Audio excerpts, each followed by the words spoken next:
Al di là del dimagrimento, qual è lo scopo di questa dieta? Cioè, al di là del dimagrimento, quale può essere considerato uno scopo fondamentale dal punto di vista salutistico, sì, della salute?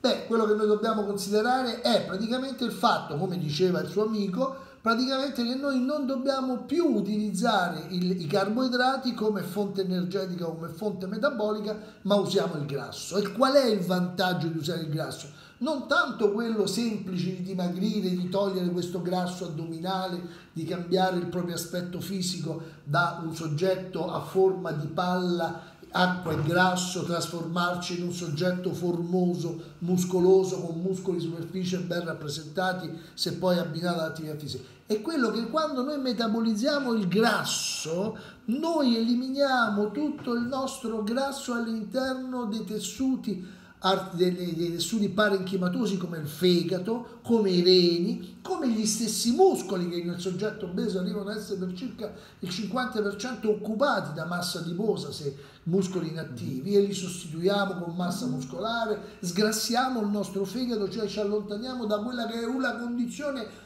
più grave che precede la cirrosi epatica e il rischio eventualmente di insorgenza del cancro del fegato, che per fortuna è abbastanza raro a meno che non introduciamo sostanze tossiche, è che è la steatosi epatica. Noi dobbiamo allontanare. Ma lo scopo importante, il fatto di metabolizzare i grassi, vuol dire che tutto il grasso che circola liberamente all'interno del sangue come NEFA, non esterified fatty acid, cioè grassi non esterificati, NEFA, o FFA, free fatty acid, acidi grassi liberi, e quello che gira legato alle lipoproteine come le VLDL o l'LDL chiamato colesterolo cattivo, noi riusciamo a metabolizzarlo, a liberarci, quindi riduciamo la produzione di questo grasso endogeno che arriva dalla trasformazione in acidi grassi del carboidrato che noi mangiamo, ma soprattutto andiamo a ripulire tutto il nostro grasso viscerale, addominale, il grasso all'interno delle arterie. E noi vediamo le persone che ci dicono: dottore, non sono dimagrita tanto, ma sono felicissima perché ho abbassato drasticamente il valore di trigliceridi e colesterolo cattivo. E quello è il fattore importante, nonché riportare la glicemia a valori normali e stabili.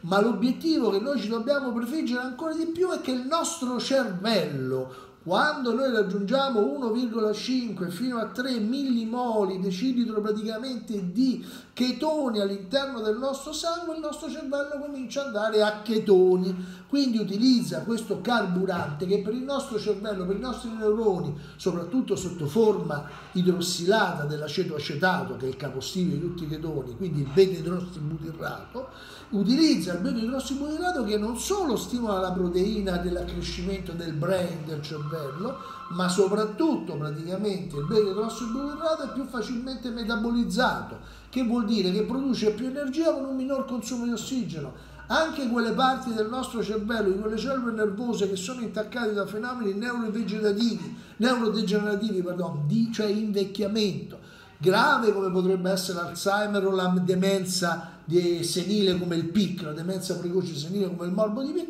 Quello che è importante è che praticamente quelle zone di memoria che sembravano appannate si liberano, si illuminano, si riaccendono, ritornano ricordi della memoria, la capacità dialettica, si parla meglio. Quelle emicranie che tu poi soffrivi, giusto? Sì. Quelle emicranie spariscono praticamente, sono sparite. Ti senti bene, no? Benissimo. Ti sono sparite anche le placche in gola. Tutti i fenomeni che noi possiamo addizionare come beneficio. Pure il mal di schiena. Perché? Perché quella che viene volgarmente chiamata fibromialgia, dico volgarmente, oppure diciamo nel gergo medico chiamata fibromialgia, sparisce una volta che noi stabiliamo una perfetta nutrizione muscolare. I nostri muscoli sono nutriti principalmente, i muscoli tonico-posturali, che hanno un metabolismo ossidativo, le cosiddette fibre lente, hanno un metabolismo ossidativo mitocondriale e non citoplasmatico glicoglidico come le fibre bianche. La fibra rossa trova grande beneficio, come il cervello, da un metabolismo basato sui grassi, metabolismo chetogenico. Mi pare di aver risposto, no? Sì.